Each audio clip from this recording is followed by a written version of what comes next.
Hello, welcome to this video. What's this video going to be called? I don't know.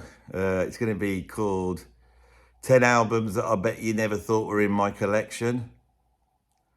Something like that. Because that's what it is. I've got all the collection together. I've been pulling it together and I've found a lot of albums by people I don't like. And to fit it all in here, I've chucked quite a bit. But it's stuff I really didn't want to have, you know. Things like the best of the black and white minstrels. There's no way I'm going to hold on to that, you know. Or Des O'Connor's greatest hits. I got about 3 of those. Some records I buy, some I just acquire. And some I acquired, I go, well, I'll keep that, you know, I might listen to that one day. You know, it's like that. Whole bunch of albums that I know I own have not appeared. I can't find them anywhere. Like, I'm talking loads. But these ones seem to have survived. I have here 10 CDs. I haven't gone through the vinyl. This is just the CDs. And these are surprise choices that I have in my collection, let us say. And also, some of these I've bought, and so I've deliberately gone out and bought that album. And some I haven't. I've acquired, but I've kept them for some sort of reason. And I'm going to go through them in that manner, right? I will, you've got to tell me, we'll play a game now and you can score it. It's out of 10. You've got to say whether you think I bought or I can say bought or borrowed. That might be the subtitle. I haven't borrowed them because I haven't given them back though. There's another one that begins with B, which is like basically acquired. There's no point asking you because you're watching this in the future, aren't you? So word that's like, I mean, if we were doing this, I should really be doing this as a live stream because then I'd have you and you could just answer it. But I'm banned from live streams at the moment, so I won't be. Give us a week or so and then I'm going to do a live stream and we can, you know, play some games like that. You'd like to play a game like that, you lot would, wouldn't you? You'd like it. Anyway, you've got to decide. I might have a better title, but basically you have to get a pen and paper now or get on your phone so you got some notes. You've got to work out whether I bought it or acquired it. Okay, that's the game. I hadn't planned this when I started off this, but now I'm at this point. This sounds like it's really going to be more fun than I thought. I've chirped myself up with this one now. So, at number, we're going to do it 1 to 10. They're not ranked. They're all albums. I've said it all. I don't go over and over again. They're not stupid, Andy. If they haven't worked out at this point, then they're not going to be able to work it out, and they're just going to be confused. And half of them put comments up when they haven't even watched the video. They just work off the title. So, you know, don't worry about that. So, number 1 out of 10, did I buy or acquire that? Write it down. What the hell is this album? It's a compilation, is it? I don't know. This has ended up coming here. Shouldn't have come here.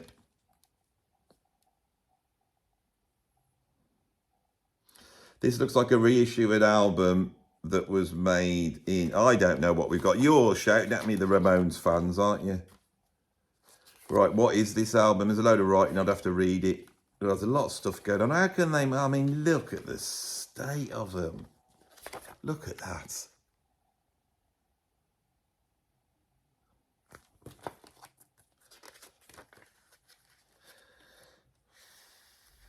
I know nothing about this album. So you probably guessed I did not buy this album. My wife loves the Ramones. And she's got the whole lot. And that's in a separate place. At some point, a whole bunch of CDs have been picked up of hers, and I have about 4 here. This is one of them. So when I was going through, I thought, I'm going to have to hold this one up. No, I did not buy this. I don't know anything about it. I can't even hold it the right way round. I don't think this is a classic Ramones album. I don't know when it was made. Was it 1984? Is this a best of? I don't know when. You tell me what it is, Ramones fans. You'll know all about it. I don't think I've even listened to it. I don't want it in my collection. I would love to chuck it out the window now and let cars drive over it. But I can't because it's my wife. So I'm going to have to give it back to her. So that's at number 1. You've got how it goes. Right. At number 2, was this bought or was it acquired? I have Free by Rick Astley. Did I buy it Or did I acquire it? Well, you might not be surprised to know that I actually bought this, and I bought this quite recently. Right? I have a soft spot for Rick Astley. I know he likes his progressive rock. He's a drummer, right? I think he's a fan of Camel, which puts him in my good books. He's a proper musician. He's not just some kid that was on, you know, even though it was produced by Stockgate and Waterman, the guy can write songs and he can sing. And my God, he can really sing. He's got a sort of, he's like a British Michael McDonald, who I believe appears on this album. Now, this is his third album that he made when he'd escaped the Stockgate and Waterman world. And he went into the studio and he wrote the songs himself, and he got an absolutely incredible lineup together. And this is beautifully produced. It's a little bit middle of the road for me, but the best bits on here are absolutely wonderful. I'm trying to find where they can see the lineup on here. Have we got one here? It's quite incredible, but that doesn't fill the gap of you not knowing who the hell's on here, does it, Andy? Where's the lineup? This is the thing about this album, that they realise who they've got on this album, that they don't even write it on. Elton John's on here. Right, Elton John comes on and plays on here. Mark King's on here from Level 42. Niels Henning Ors Pedersen, the virtuoso bass player with Oscar Peterson, is on here, playing the most incredible double bass playing I've ever heard. The great arranger Ann Dudley's on here. The trumpet player Jerry Hay is on here. Vinnie Colaiuta's on drums. This is quality stuff, and I love it. I think it's absolutely fantastic. Now, you could say, yeah, but, you know, he did all that pop stuff. Then he did this album, and he didn't seem to go away. And he went away. He did when he was 27. He decided, because he's a sensible man, and I like Rick Astley, I think he's a good bloke. He decided to spend some time with his family, and he just dropped out. And he's been able to bring his career back. I've just done an interview with the great drummer Darby Todd, and he told me that Rick Astley's actually been rehearsing at his studios. I'm going to get a message to Rick Astley. I want him to come on my channel. I've said this a number of times. If he is truly a progressive rock fan, which I've been told he is, let's get Rick on to talk progressive rock, and maybe even sing a progressive rock tune or something. Maybe he could come and sing something like By Camel. You never know. I'd love to get Rick on. And I'm championing. This is absolutely great album. Every now and then I do need to put on something in the car that's a little bit middle of the road, you know, a little bit easy and nice. And you could do that. You could do that. And you could do that and still be really cool, have a ton of quality. There's some great hooks on here. So love, it's just a great album. I could listen to stuff like that and enjoy it. You know, it's not all Last Exit and bloody Albert Isla with me. I can listen to a bit of the old middle of the road. So yes, I bought that one. Right, so at number 3, I've got this masterpiece, perhaps. No jacket required. Phil Collins is a funny bloke, isn't he? He's like a cheeky chappy. Went to stage school, good actor as well as a brilliant drummer and brilliant singer and brilliant songwriter and brilliant, you know, pianist. And he's just a ridiculous talent, which I'm afraid he gets maligned a little bit. Around about 1980, when Genesis decided they were all going to go and do solo albums, he went off and did his solo album. And of course, it became bigger than Genesis. And I Can Feel It Coming in the Air Tonight is a masterpiece. It's one of the greatest singles, and it's artistic and heavy, and it's up there with anything.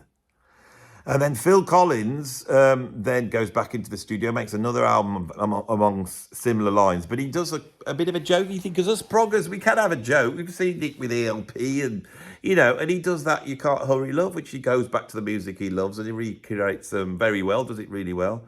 He recreates a sort of old soul tune, which becomes a huge hit record. And then he does Groovy Kind of Love for a film soundtrack. And before you know it, he has gone from being a progressive rock drummer in Brand X Genesis, playing for Brian Eno and being an out there guy, to now he is one of the biggest pop stars of the 1980s. When I go to his solo albums, on the whole, his brand is a bit sort of maudlin, housewife, middle of the road tunes. But not this album. This one's different. He decides to change his tune on his third album, and he goes all funky and electro. And this opens up with Susudio, Only You and I Know, Long Way to Go. What else is Don't Lose My Number? You know, and this is quite an up and chirpy, very 80s produced album. It sold probably about 30 million copies. And it's almost like, if you're a progressive rock fan, you have to own this album. You've got to represent the pop music that was achieved by the Progressive Rock Project. So you would think with me giving it a good, you know, write-up, and I do like it, I can put this on and listen to it, enjoy the songwriting, enjoy Phil's drumming, enjoy all that, and think, oh, God, just knock the reverb down and get rid of the DX7s, and we might have still an album that you can listen to. 80s production, I'm not a massive fan of. This is sort of almost represents it. But Susudio, which is like a Prince rip-off, isn't it? It's great. Production's great on that one. Yeah, brilliant album. I'm looking at it now. 1985. Did I buy this? Well, if you thought I did, that would be a good guess, but I didn't. I was given this recently by Tim Bonus. He had a whole bunch of albums. He says, I don't really want these albums. Of course, Tim owns bloody Burning Shed, so he's got albums coming out of his ears. And when I saw it, I thought, well, I'll have that. I want to have a copy of that. That's great. You know, I'm glad to have a copy for reference. And so I grabbed it off him.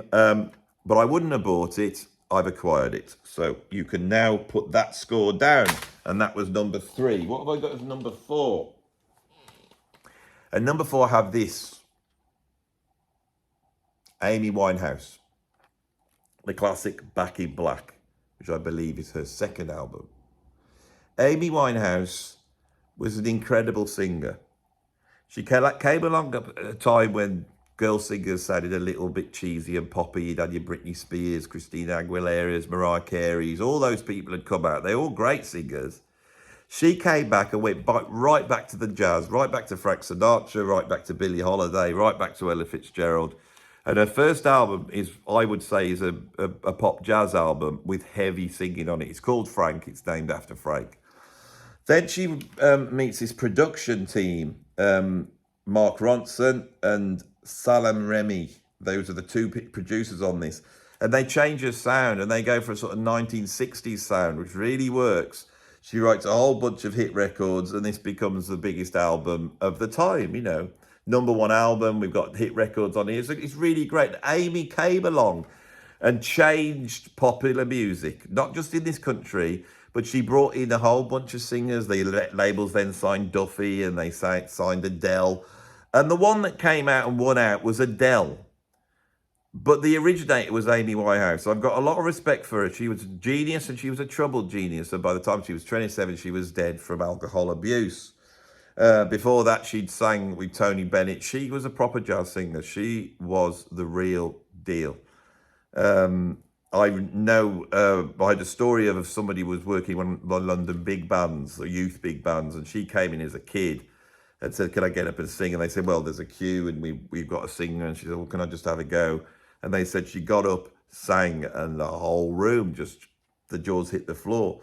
This is a great album. Rehab, great, you know.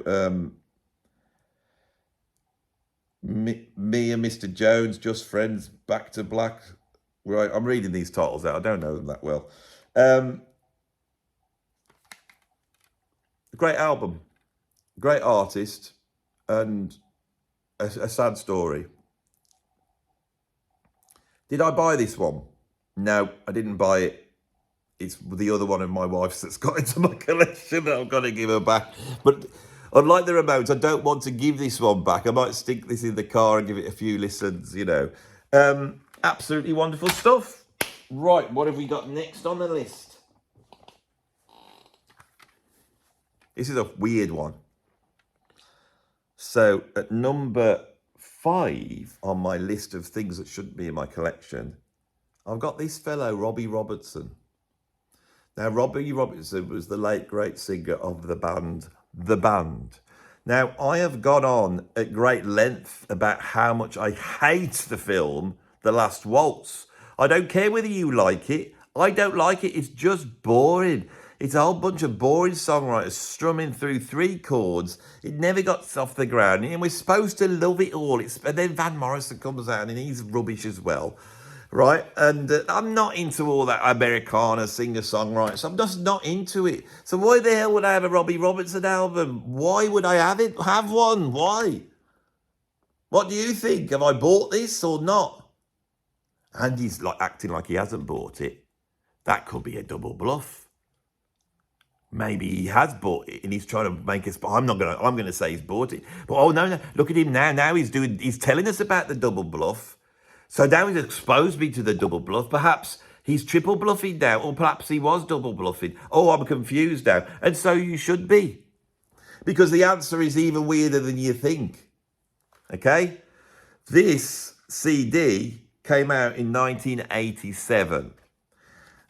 He had a great big hit on here with a tune called Somewhere Down a Lazy River, right? Where he sort of narrated. And when this single came out, his sort of narration combined with what he looked like back then, right? If you look at it, I thought it was William Shatner. I thought this was William Shatner doing one of his narrating things that he does. But he went to #1. Now, I don't know how. I'm going to say that I bought this one. And I'll tell you why. Is this CD I did not buy. Right? I've acquired it from where I do not know. But I have acquired it from somewhere. And the fact is, in 1987, I bought this album. Now, I bought this album in 1987. I was 19 years old.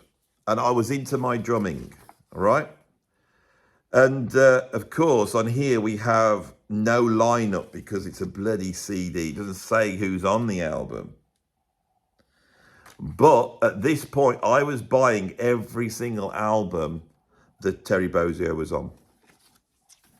And so I bought it on vinyl back in the 1980s. I listened to it. I went, oh, Terry's not doing much on this. And I sold it at a certain point. As time has gone on, my respect for the band has actually increased. And I think that Robbie Robertson was a great songwriter. I'm interested to have another listen to this, to see it now I'm older, whether I can appreciate the songwriting and to hear him in the context with musicians like Terry Bozzio, and I think the other drummers on here is Manu Katché, and hear him in that context and not have to put through like really maudlin, boring Americana, which I can't stick. So that one I did buy, but not that copy. Right. The next album I've got, which is #6, is this one. Lovely cover, lovely presented. Look at that. Mystery. Very, very spacey. Looks like this album could be by sort of Ortekra or Aphex Twin, but it's not. This is the album which is called, this album's called Spills, and it's by a group called Spares. And Spares is a very recent solo project by Mr. John Penny, the lead singer of Ned's Atomic Dustbin. I live just up the road from Stourbridge. You know, this is the centre of the music universe, and as well as having Led Zeppelin and ELO and Duran, all these bands, just up the road, we've got the Stourbridge brands, which would be Ned's Atomic Dustbin, Pot Will Eat Itself, and The Wonder Stuff. And each of those bands, even though they get put together, are completely different. And Ned's Atomic Dustbin in the early 90s was so important in bringing out a sort of grungy, British, unwashed version of heavy rock, which really influenced the American bands to surge ahead and create, you know, sort of your pop punk. So your Blink-182s and your Green Days really came out of Ned's Atomic Dustbin. I do really like Ned's Atomic Dustbin. The question is, if I do really like Ned's Atomic Dustbin, did I buy this album? Which I love, because when you take the little sleeve out, you see this, you take that sleeve out like that, then it's all orange, you see. I like things that if I put it in a different angle, like that way round, I can put it back in. And now the album looks different. I like that, you see. Anyway, did I buy this album or did I acquire it? I acquired it. The reason is because John Penny is one of my mates. I've known John Penny for a few years. I brought him into college to talk to my students about songwriting. He is an incredible songwriter. And when he made this album, he gave me a copy to give to someone. He said, "Go and play it," because he knew this wasn't my thing. He knows that, you know. We respect each other. We love talking. I love talking to John because he is into sort of stripped down songwriting. He distrusts virtuosity, hates prog, and all that type of stuff. He's got a completely different worldview, but he's a very creative man. And in between, when we talk about what makes music great, once we both decide on something, it's usually quite objective that we've got something. He's a very intellectual man, very intelligent, very sensitive. I love John to be. I haven't seen him for ages. And I want him to come on the channel and talk about his music. And I'm sure, especially out in the States, that there's going to be some Ned's Atomic Dustbin fans. So he gave me this album and said, "Can you pass it on to somebody else?" That was my role, was to do that. I put it on in the car. I listened to it, and I was absolutely blown away by it. The playing on here, the songwriting, the arrangement, the brevity, everything about it is absolutely wonderful. I suggest you go and buy the album Spills by Spares. Go and buy a copy now. Right, go and buy a copy now. This is a great album. I really like it. And it's a sort of singer-songwriter album, but it's just interesting. I can't explain why it's so great. I think it's because John's going for he's just got a high quality level. And it's interesting to hear how stripped down everything is, how economic everything is. I'll try to explain to you what I mean. This is an aspect of songwriting that nobody mentions. And people think I don't know about songwriting, and I do. And so I feel a lot of these sort of Americana bands, it's a con. Right, now, that there is the lyrics for the entire album, right? This here at the bottom is the lyrics to a whole song. I read these lyrics out. This is a song called We Know Ourselves. And he has written, John Penny, "When we're sad, we're sad. When we're mad, we're mad. We know ourselves, we show ourselves. When we're sad, we're sad. And when we're mad, we're mad." Right? He is able to boil down something, and it's sort of like the opposite of what I like in music. I like opulent and mad, you know, all over the place stuff. I like my ears to be filled up with the sugary juice of over-the-topness. But I can appreciate what John's doing here. This is a really, truly great album. And I wasn't going to put it on here because I knew I'd have to admit that I didn't buy it. But I would have bought it. Check it out. Go and check it out. It's a sort of album that I would never recommend on this channel as well. Right, the next one I've got in here is this one.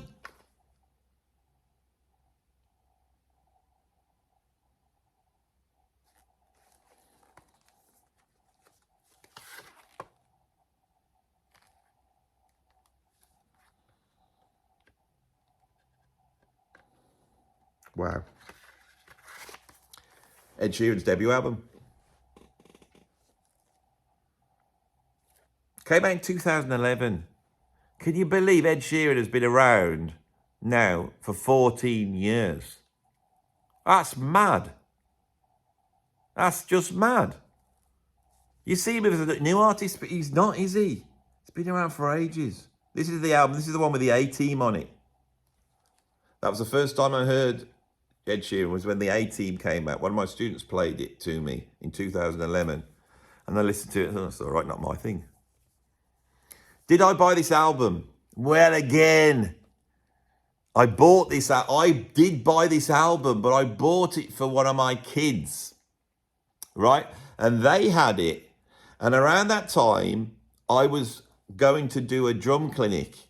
And I thought, what I'm going to do, because this is a big album and the kids are like this, I'm going to take one of these songs off this album and I will rearrange it and put an amazing drum beat to it, you know, like remix it. I used to do this on stage. I've done it with Britney Spears. I've done it with Christina Aguilera. I've done it with the one from Destiny's Child. Bloody hell, Andy, you can't Beyonce. Right, and I thought I'd do an Ed Sheeran tune. I thought, oh, don't do that, that'll be great. So I took the album that I bought, right, and I think my daughter had moved on to other stuff, so she didn't want it back. And it ended up in my collection. So I did actually buy this. I've only listened to it once. And I can remember put it into my computer, go, right, which track shall we do? So I put A-Team on, I thought, nah, that's a bit rubbish and boring, isn't it? Track 2. Nah, it's a bit rubbish and boring. Track 3. Nah, it's a bit rubbish and boring. Track 4. Nah, it's a bit rubbish and boring, isn't it? Track 5. Nah, it's a weak bit. And I went all the way down, all 16 tracks. And I got to the end. When I got to the end, I went, is that it? And that was my complete, unadulterated, not biased. Sheeran wasn't that big at the time. He was just popular. The kids liked him. Who'd have known he'd still be here now and a multi-millionaire? Who would have thought it? Ed Sheeran. I bought it. Don't tell anybody, will you? Right. Next one, which I believe is number 8 or something. I can't remember. Dusty Springfield Hits Collection. This has got The Look of Love on it. How Can I Be Sure? Son of a Preacher Man. All Cried Out. What do you think? I ain't going to give you any clues. What do you think? Did I buy that? Look at me. Do I look like a man who would listen to Dusty? You're right, I am. I love Dusty Springfield. Now, you see, people think I'm not into songwriting. The Look of Love, that's bloody songwriting, not Astral Weeks. The Look of Love, this is just brilliant. And Dusty is a British female singer, or she was. Listen to that voice. Absolutely compete with anybody from any country. All the big American pop singers. She had soul, but she had class, but she also had Britishness. It's the English aesthetic combined with that American soul. You know, when she does Son of a Preacher Man, she sounds like Aretha Franklin. What an immense talent that lady was. Gone too soon. Troubled. She was a troubled lady. It's such a shame. Why does this happen? She was a national treasure as far as I'm concerned, that lady is. Dusty Springfield, absolutely love her to bits. Brilliant. I'm going to put that in the car now. See, as I get older, I'd rather listen to Dusty than go and listen to bloody Dream Theater or something like that. I'd rather listen. How many of you would rather listen to Dusty than Dream Theater? You know, put it in the comments. Loads of commenting. Right, I have here what is often in lists of being one of the worst albums ever made. It's Thank You by Duran. Duran in 1995, a bit lost for inspiration, decided to do an album of cover versions. Here they are. Now this one there, that's really copied from the cover of Red Hot Chili Peppers' Blood Sugar Sex Magic. This is the incarnation that's got old Warren Cucurulo. You know Warren Cucurulo, who was the guitarist with Frank Zappa and then joined Duran Duran. I believe he wrote Ordinary Day, which is one of the greatest songs ever written. This was a great lineup. Warren Cucurulo also went off and had a parallel career in film. And that's never mentioned now. And when you go onto these Wikipedia, it's sort of being covered up. So I wonder whether I dreamt it, but I don't want to mention it. But you might be able to tell me whether I did mention it or not. He also, I remember that Warren Cucurulo wanted to have the greatest arse of a man who was 70, which I'm sure he has. So it doesn't bode well, does it, for this album? And on here, Duran Duran, you know, the bouffant brummies with the frilly shirts, you know, then never really conforming to the stereotype of a Birmingham band. Above their station, they were. That's what they were, Duran Duran. So Duran Duran are going to try and do a cover of White Lines by Grandmaster Flash, or I Want to Take You Higher by Slow and the Family Stone, or Perfect Day by Lou Reed, or Watching the Detective by Elvis Costello, or Lay Lady Lay by Bob Dylan, or 9/11 Is a Joke by Public Enemy. Success, Crystal Ship, Ball of Confusion, Thank You Zeppelin, Drive By, I Want to Take You Higher Again. This is amazing. I love it. And I bought it. I don't get it. Everyone else hates it. I loved it. But the thing is, why did I go and buy it in the first place? Let's get into the lineup. You see, this is the thing. Back in 95, how old was I then? Right, I was 27 in 1995, and I still had a fixation on another drummer. This is what's really coming out here. Is back then I had a fixation on a drummer, and I was buying everything by them. And that drummer is Terry Bozzio. It's another album. This is produced by Ken Scott as well, I've just seen. Oh, they got, look at, how are we supposed to, this is why everyone hates CDs. Who would put information up like that? It's almost like they don't want you to read it. I can't go through all this. It's loads of bloody names.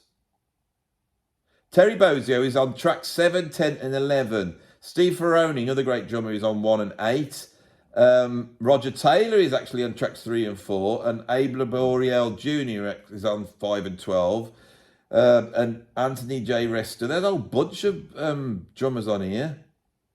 So Terry is on 7, 10 and 11, which would be 7 is Success, 10 is Thank You, and 11 is Drive By. I bought it for Terry Bozzio, but when I heard their take on it, I thought it was great. You see, I've got no taste, you see. That's the thing about me. I've got high musical taste, and I know what I'm talking about. But I don't mind thinking that's a bad taste. I like the idea of Duran covering Sly and the Family Stone or Public Enemy. I like the idea of a brummie like Simon Le Bon. You know, Simon the Good, if we translate it correct, is up there trying to pretend to be Chuck D from Public Enemy. I see nothing wrong with that, and nobody should either. The world should be able to take that sort of behaviour. Yes, I bought the album. I bought it. And at number 1, I have this beauty. The magic of Doris Day. Look at me. Am I a Doris Day fan? You know I am. Yes, I bought it. And I was proud to buy it. This has got everything. Oh, I love Doris Day. What a voice. She is one of the best singers of all time. Whatever will be, will be. Perhaps, perhaps, perhaps. Move Over Darling, Pillow Talk, Teacher's Pet. Right, all absolutely wonderful stuff. Now, on here as well, which is why I picked this up, it's also got Close Your Eyes, which she did with the Andre Previn Trio. She's a jazz singer. She's not in the middle of the road pop singer. Listen to her voice. Open your ears. Listen to her phrasing. She's as sexy and dirty as any other jazz singer. I know she has the prim and proper image, but you listen to the way she sings. That's a woman who has had experience. Doris Day could sing.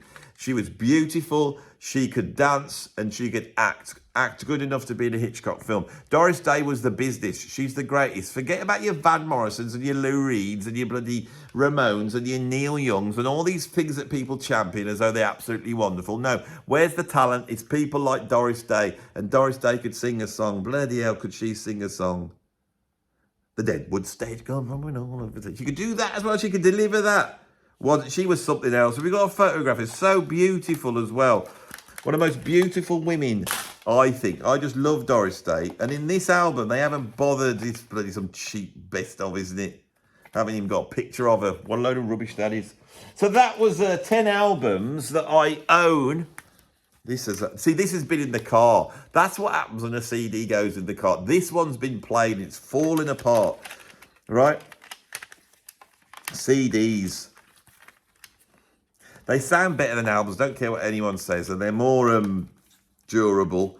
They don't get covered in scratches after 20 years. And you can play them in the car. But as a format, it's bloody rubbish, isn't it, really? Why don't they just make CDs as big as records and just carry on selling them inside? Do you think that would have worked? Like Laserdisc. Think that would have worked? If you just have lined them up. And you think if you could have played a CD with it, you had it was like a turntable with a stylus, but the laser you could actually put on. Do you think that might have been better? So we could still have the enjoyment of that, but the pure digital wonder.